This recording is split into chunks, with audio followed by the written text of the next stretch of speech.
Sense and Sensibility by Jane Austen. Chapter 3. Mrs. Dashwood remained at Norland several months, not from any disinclination to move when the sight of every well-known spot ceased to raise the violent emotion which it produced for a while, for when her spirits began to revive and her mind became capable of some other exertion than that of heightening its affliction by melancholy remembrances, she was impatient to be gone, and indefatigable in her inquiries for a suitable dwelling in the neighbourhood of Norland, for to remove far from that beloved spot was impossible. But she could hear of no situation that at once answered her notions of comfort and ease, and suited the prudence of her eldest daughter, whose steadier judgment rejected several houses as too large for their income, which her mother would have approved. Mrs. Dashwood had been informed by her husband of the solemn promise on the part of his son in their favour, which gave comfort to his last earthly reflections. She doubted the sincerity of this assurance no more than he had doubted it himself, and she thought of it for her daughter's sake with satisfaction, though, as for herself, she was persuaded that a much smaller provision than £7,000 would support her in affluence. For their brother's sake, too, for the sake of his own heart, she rejoiced, and she reproached herself for being unjust to his merit before in believing him incapable of generosity. His attentive behaviour to herself and his sisters convinced her that their welfare was dear to him, and for a long time she firmly relied on the liberality of his intentions. The contempt which she had very early in their acquaintance felt for her daughter-in-law was very much increased by the farther knowledge of her character which half a year's residence in her family afforded, and perhaps, in spite of every consideration of politeness or maternal affection on the side of the former, the two ladies might have found it impossible to have lived together so long, had not a particular circumstance occurred to give still greater eligibility, according to the opinions of Mrs. Dashwood, to her daughter's continuance at Norland. This circumstance was a growing attachment between her eldest girl and the brother of Mrs. John Dashwood, a gentlemanlike and pleasing young man who was introduced to their acquaintance soon after his sister's establishment at Norland, and who had since spent the greatest part of his time there. Some mothers might have encouraged the intimacy from motives of interest, for Edward Ferrars was the eldest son of a man who had died very rich, and some might have repressed it from motives of prudence, for, except a trifling sum, the whole of his fortune depended on the will of his mother. But Mrs. Dashwood was alike uninfluenced by either consideration. It was enough for her that he appeared to be amiable, that he loved her daughter, and that Eleanor returned the partiality. It was contrary to every doctrine of hers that difference of fortune should keep any couple asunder who were attracted by resemblance of disposition, and that Eleanor's merit should not be acknowledged by every one who knew her was, to her comprehension, impossible. Edward Ferrars was not recommended to their good opinion by any peculiar graces of person or address. He was not handsome, and his manners required intimacy to make them pleasing. He was too diffident to do justice to himself, but when his natural shyness was overcome, his behaviour gave every indication of an open, affectionate heart. His understanding was good, and his education had given it solid improvement, but he was neither fitted by abilities nor disposition to answer the wishes of his mother and sister, who longed to see him distinguished as they hardly knew what. They wanted him to make a fine figure in the world in some manner or other. His mother wished to interest him in political concerns, to get him into Parliament, or to see him connected with some of the great men of the day.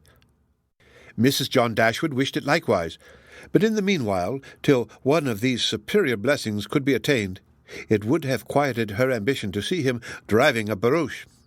But Edward had no turn for great men or barouches. All his wishes centred in domestic comfort and the quiet of private life. Fortunately, he had a younger brother who was more promising.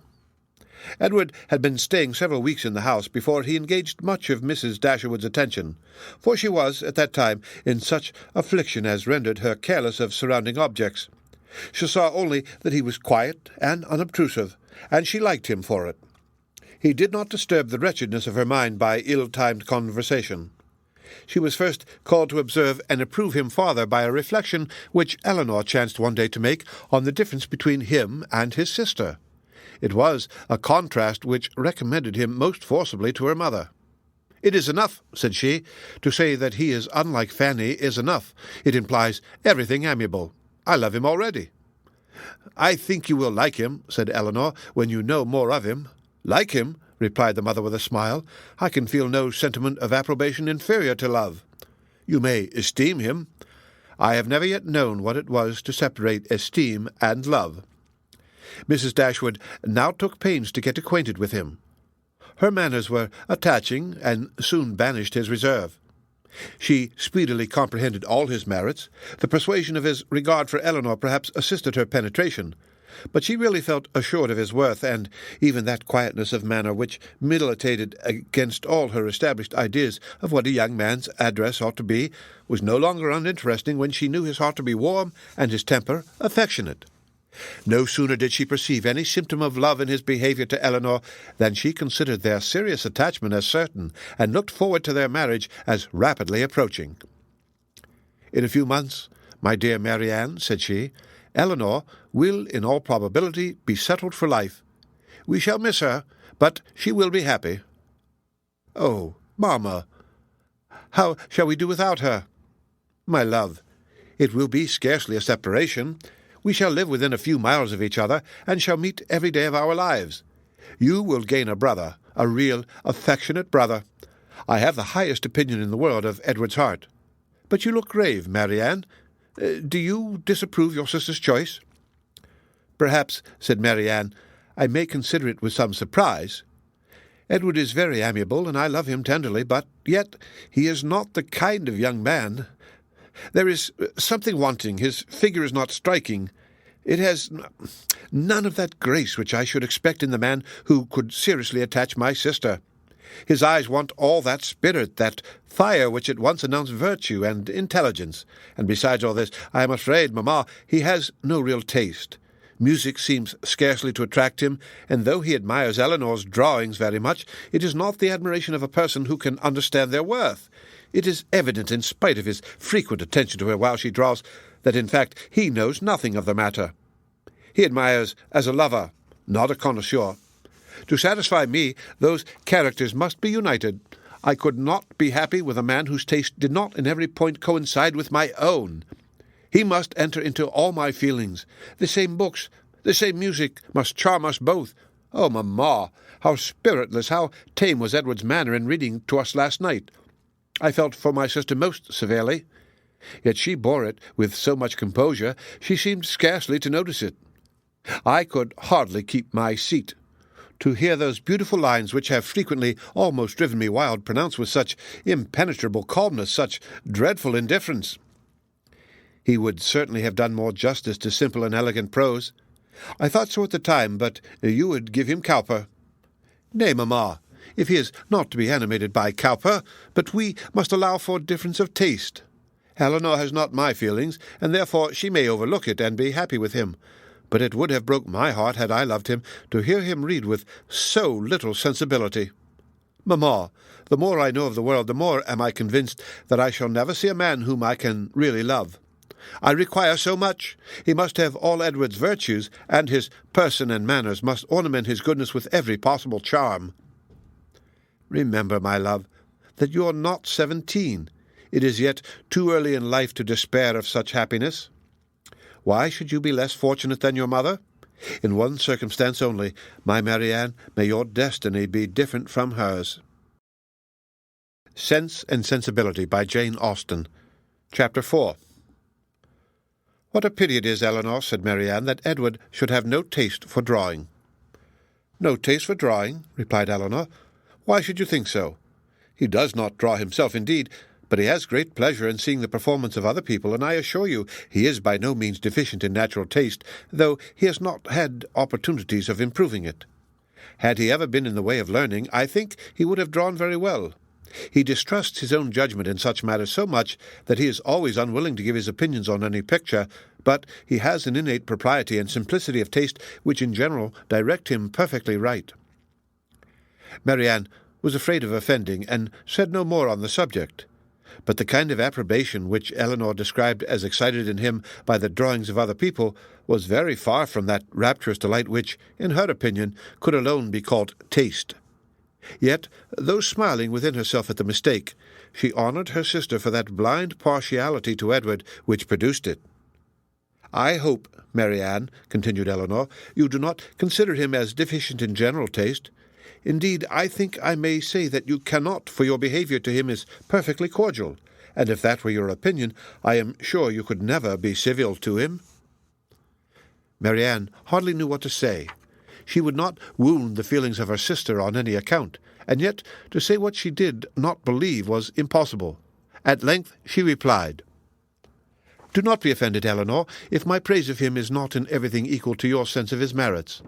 I have not had so many opportunities of estimating the minuter propensities of his mind, his inclinations and tastes, as you have, but I have the highest opinion in the world of his goodness and sense. I think him everything that is worthy and amiable." "I am sure," replied Eleanor with a smile, "that his dearest friends could not be dissatisfied with such commendation as that. I do not perceive how you could express yourself more warmly." Marianne was rejoiced to find her sister so easily pleased. "Of his sense and his goodness," continued Eleanor, "no one can, I think, be in doubt who has seen him often enough to engage him in unreserved conversation. The excellence of his understanding and his principles can be concealed only by that shyness which too often keeps him silent. You know enough of him to do justice to his solid worth, but of his minuter propensities, as you call them, you have from peculiar circumstances been kept more ignorant than myself. He and I have been at times thrown a good deal together, while you have been wholly engrossed on the most affectionate principle by my mother. I have seen a great deal of him, have studied his sentiments, and heard his opinion on subjects of literature and taste, and upon the whole I venture to pronounce that his mind is well informed, his enjoyment of books exceedingly great, his imagination lively, his observation just and correct, and his taste delicate and pure. His abilities in every respect improve as much upon acquaintance as his manners and person.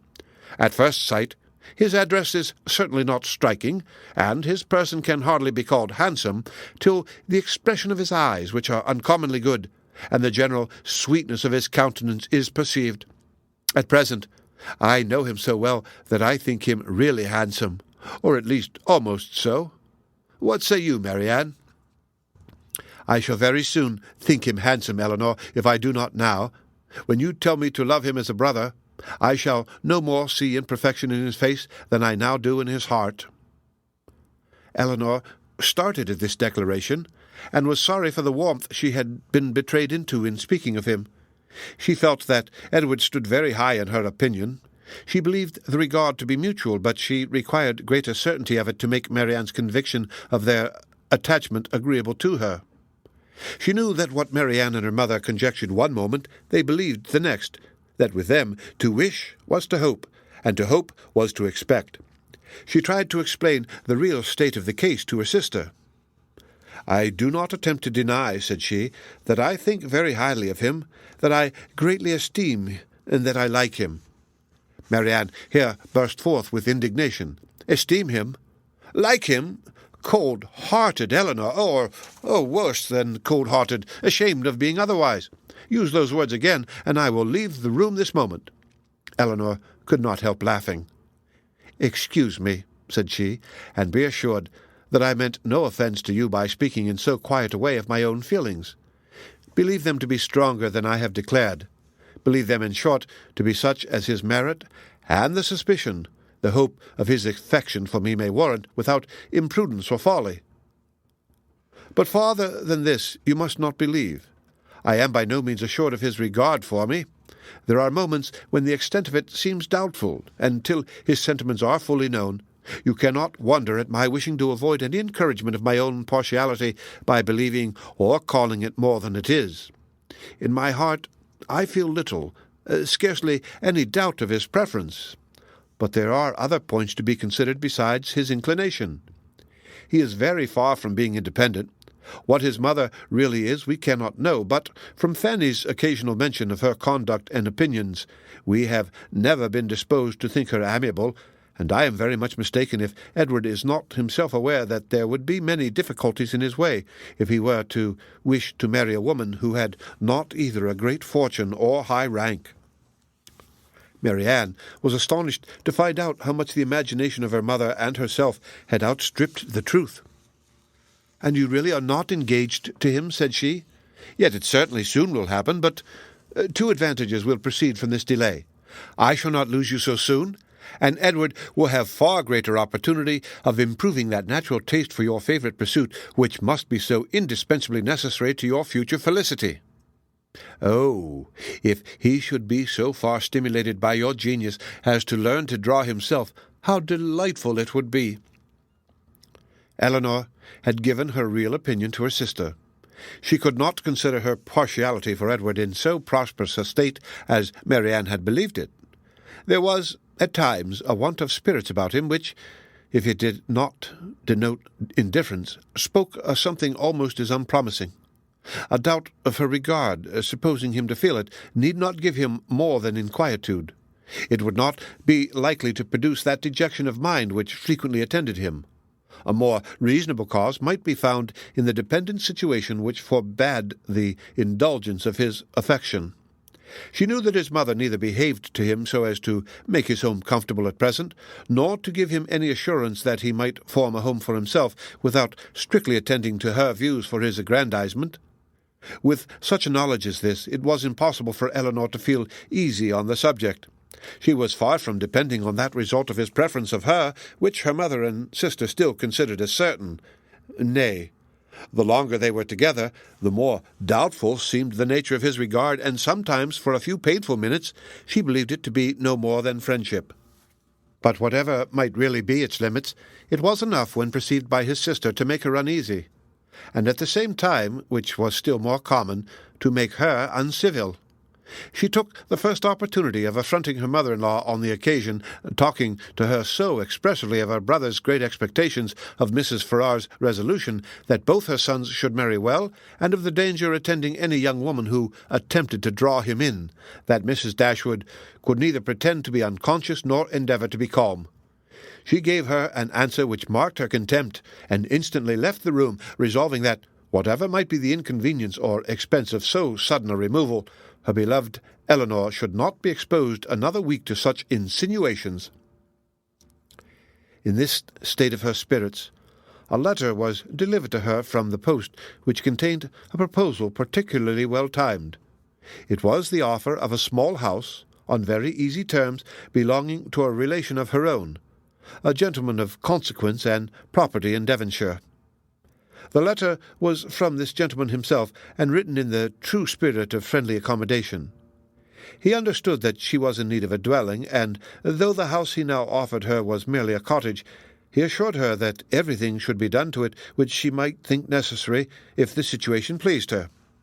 He earnestly pressed her, after giving the particulars of the house and garden, to come with her daughters to Barton Park, the place of his own residence, from whence she might judge herself whether Barton Cottage, for the houses were in the same parish, could be, by any alteration, be made comfortable to her.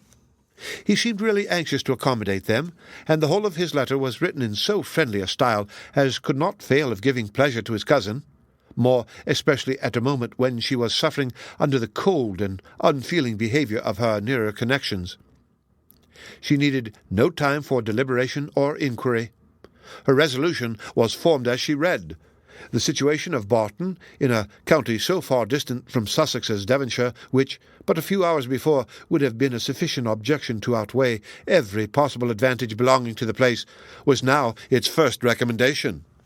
To quit the neighbourhood of Norland was no longer an evil, it was an object of desire. It was a blessing in comparison of the misery of continuing her daughter-in-law's guest, and to remove for ever from that beloved place would be less painful than to inhabit or visit it while such a woman was its mistress. She instantly wrote Sir John Middleton her acknowledgment of his kindness, and her acceptance of his proposal, and then hastened to shew both her daughters the letter, that she might be secure of their approbation before her answers were sent. Eleanor had always thought it would be more prudent for them to settle at some distance from Norland than immediately amongst their present acquaintance. On that head, therefore, it was not for her to oppose her mother's intention of moving into Devonshire.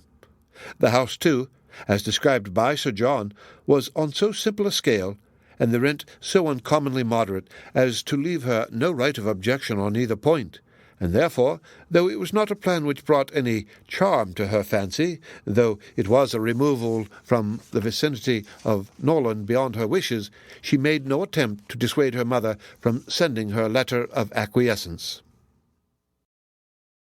Sense and Sensibility by Jane Austen. Chapter 5. No sooner was her answer dispatched than Mrs. Dashwood indulged herself in the pleasure of announcing to her son-in-law and his wife that she was provided with a house and should incommode them no longer than till everything were ready for her inhabiting it. They heard her with surprise. Mrs. John Dashwood said nothing, but her husband civilly hoped that she would not be settled far from Norland. She had great satisfaction in replying that she was going to Devonshire. Edward turned hastily towards her on hearing this, and in a voice of surprise and concern, which required no explanation to her, repeated, "Devonshire? Are you indeed going there? So far from hence? And to what part of it?" She explained the situation. It was within 4 miles northward of Exeter. "It is but a cottage," she continued, "but I hope to see many of my friends in it. A room or two can easily be added, and if my friends find no difficulty in travelling so far to see me, I am sure I will find none in accommodating them." She concluded with a very kind invitation to Mr. and Mrs. John Dashwood to visit her at Barton, and to Edward she gave one with still greater affection. Though her late conversation with her daughter-in-law had made her resolve on remaining at Norland no longer than was unavoidable, it had not produced the smallest effect on her in that point to which it principally tended. To separate Edward and Eleanor was as far from being her object as ever, and she wished to show Mrs. John Dashwood by this pointed invitation to her brother how totally she disregarded her disapprobation of the match. Mr. John Dashwood told his mother again and again how exceedingly sorry he was that she had taken a house at such a distance from Norland as to prevent his being of any service to her in removing her furniture. He really felt conscientiously vexed on the occasion, for the very exertion to which he had limited the performance of his promise to his father was by this arrangement rendered impracticable. The furniture was all sent round by water. It chiefly consisted of household linen, plate, china, and books, and with a handsome pianoforte of Mary Ann's. Mrs. John Dashwood saw the packages depart with a sigh.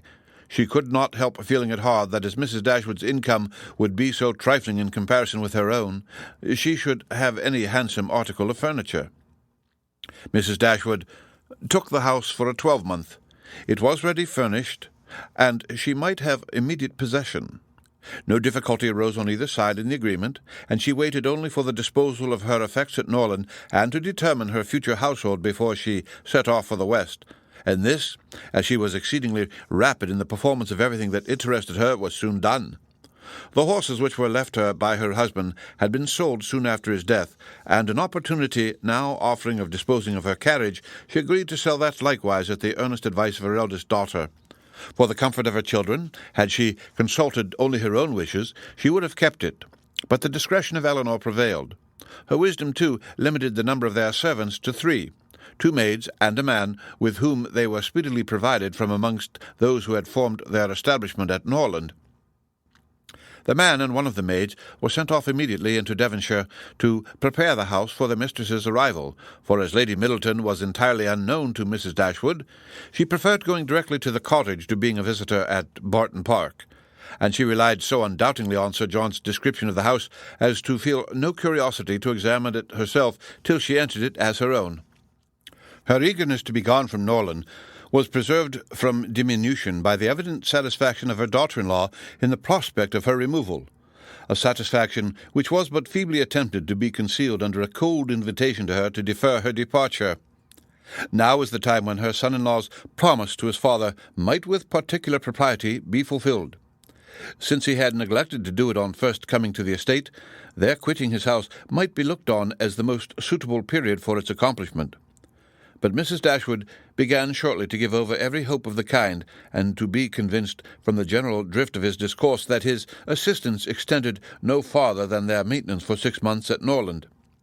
He so frequently talked of the increasing expenses of housekeeping, and of the perpetual demands upon his purse which a man of any consequence in the world was beyond calculation exposed to, that he seemed rather to stand in need of more money himself than to have any design of giving money away.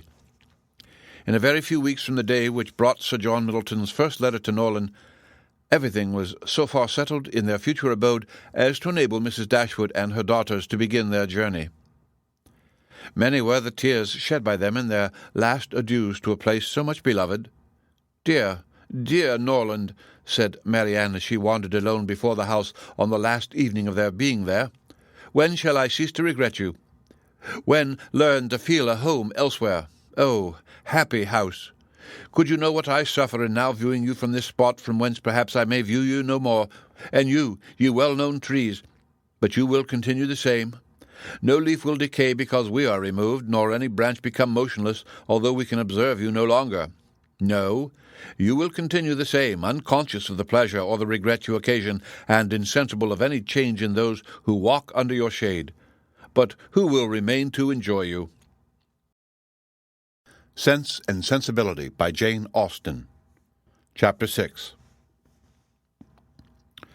The first part of their journey was performed in too melancholy a disposition to be otherwise than tedious and unpleasant. But as they drew towards the end of it, their interest in the appearance of a country which they were to inhabit overcame their dejection, and a view of Barton Valley as they entered it gave them cheerfulness. It was a pleasant fertile spot, well wooded and rich in pasture. After winding along it for more than a mile, they reached their own house. A small green court was the whole of its demesne in front, and a neat wicket gate admitted them into it. As a house, Barton Cottage, though small, was comfortable and compact. But as a cottage it was defective, for the building was regular. The roof was tiled, the window shutters were not painted green, nor were the walls covered with honeysuckles. A narrow passage led directly through the house into the garden behind.